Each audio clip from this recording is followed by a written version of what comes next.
کہ اپنے ساتھ رضوی کا لفظ ہٹائیں اور محمد سعد ہی خالی نام رکھیں کہ ایک طرف تو آپ نے رضوی کا ٹائٹل لگا رکھا ہے اور دوسری طرف آپ رضویات کے خلاف کام کر رہے ہیں۔ السلام علیکم ورحمۃ اللہ تعالی وبرکاتہ۔ محمد الرسول اللہ والذین معه اشداء علی الکفار رحماء بینہم آمنت باللہ صدق اللہ العظیم صدق اللہ العظیم وصدق رسولہ النبی الامین المتین الکریم۔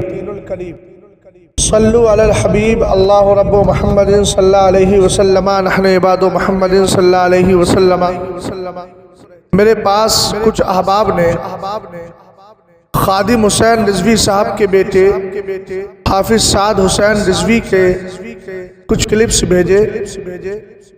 جن کو سننے کا اتفاق ہوا، اور کچھ ایسی وائرل تصویریں جن سے یہ ثابت ہوتا ہے کہ حافظ سعد رضوی صاحب نے دیابنا وہابیہ اور غیر مقلدین کے ساتھ ہاتھ بھی ملایا ہے اور ان کو گلے بھی لگایا ہے۔ گرچہ ویڈیو اور تصویر ہمارے نزدیک دلیل شرعی نہیں، مگر اس طرح کی چیزوں کو یکسر فراموش بھی نہیں کیا جا سکتا، چونکہ تحریروں کے ذریعے بھی جیسے پیغام اہل سنت حضرت علامہ مولانا مفتی محمد حسن میلسی صاحب دامت برکاتہم العالیہ کی تحریر بھی سامنے آئی، جس میں انہوں نے فہمائش کی کوشش کی ہے۔ اس وقت حافظ سعد رضوی صاحب بڑی تیزی سے غیر مقلدین دیابنا وہابیہ کے ساتھ اٹھ بیٹھ کر رہے ہیں، اگرچہ سیاسی مفاد ہی صحیح، مگر وہ اس کے لیے ان کے ساتھ مل رہے ہیں، اور جو امام اہل سنت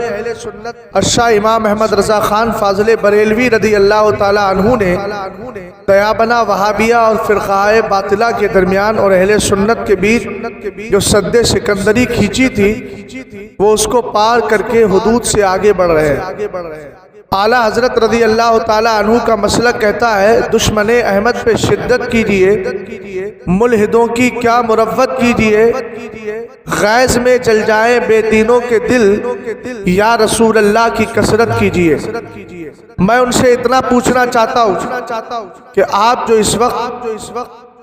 غیر مقلدین دیابنا وہابیہ کے ساتھ کبھی حافظ سعید کے بیٹوں کے ساتھ ملتے ہیں، اور کبھی آپ یہاں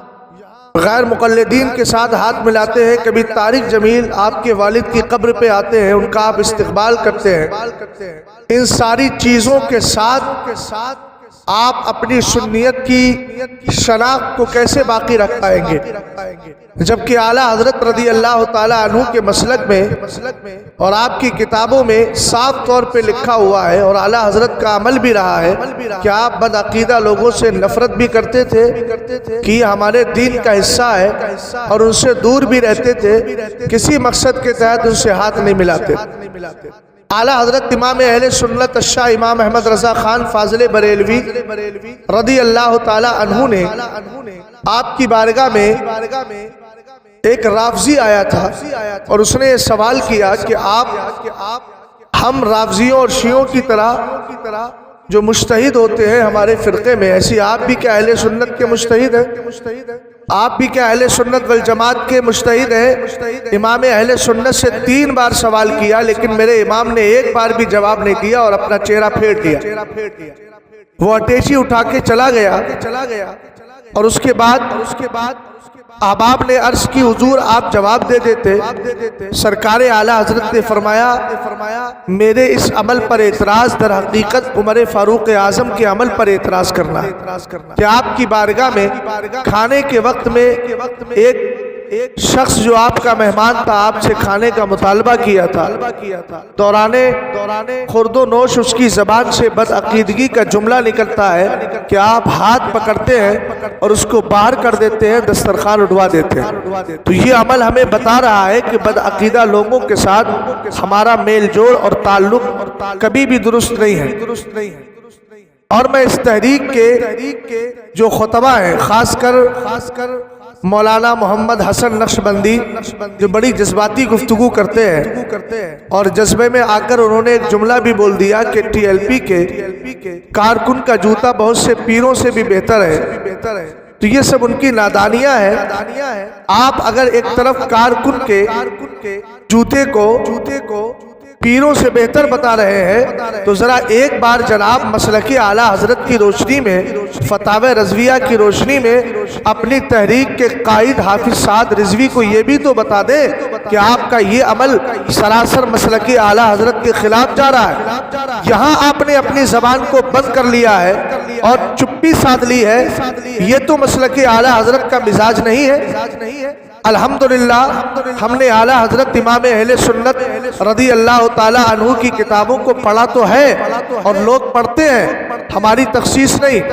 مگر ہم نے مسلک اعلیٰ حضرت کا زندہ نمونہ اپنی آنکھوں سے تقریباً قریب رہ کر 6 سال حضور سرکار تاج شریعت نور اللہ مرقدہ کو دیکھا ہے اور ان سے مسلک اعلیٰ حضرت کی روحانیت، حقانیت اور صداقت کو اچھی طرح سیکھا ہے۔ ہمارے مرشد کا بھی حال یہ تھا کہ کبھی کسی بدعقیدہ سے نہ ہاتھ ملاتے تھے، نہ اس کو قریب آنے دیتے تھے اور نہ کوئی دوسری صورت رہتی تھی۔ تو نہ امام اہل سنت رضی اللہ تعالی عنہ نے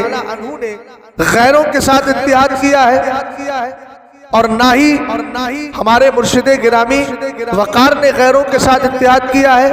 اور نہ بدعقیدہ لوگوں کے ساتھ۔ کہ آپ دیکھ لیجئے ہندوستان کے اندر کئی سارے ایسے مولوی میں جانتا ہوں جن کا نام لینا مناسب نہیں سمجھتا، ان کے ساتھ سرکار تاج الشریعہ نے کھان پان، اٹھ بیٹھ، بات چیت سب کچھ بند کر دیا، محض اس بنیاد پر کہ انہوں نے اپنی تقریر میں یہ کہا کہ قبر میں مسلک نہیں پوچھا جائے گا۔ تو اس طرح کی جو ساری چیزیں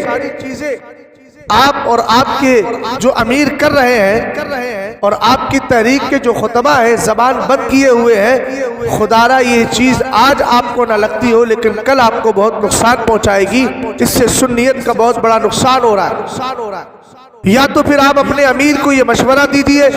کہ اپنے ساتھ رضوی کا لفظ ہٹائیں اور محمد سعد ہی خالی نام رکھیں،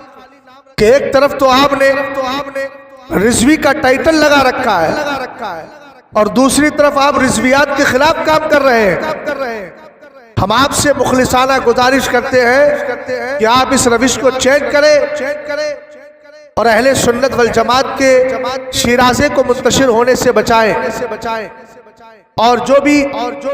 آپ کے ملک کے علماء اہل سنت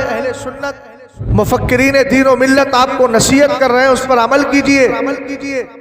کہ دنیا 4 دن کی ہے، سیاست کے چکر میں اپنے مذہب و مسلک کی مضبوط رسی اور اپنے مذہب و مسلک کے مضبوط قلادے کو گردن سے نکالنے کی کوشش نہ کرے کہ یہ آپ کے لیے اخروی خسارہ ہے۔ خدارا یہی مزاج بنا کر کے رکھے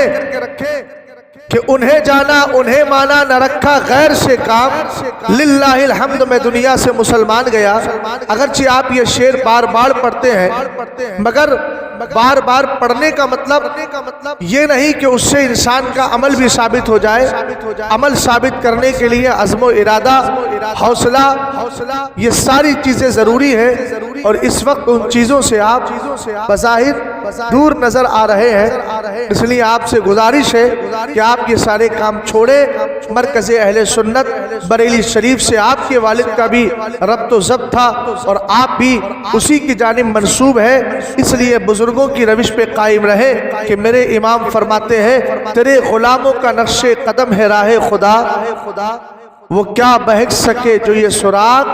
لے کے چلے۔ استغفر اللہ ربی من کل ذنب واتوب الیہ۔ السلام علیکم ورحمۃ اللہ تعالی وبرکاتہ۔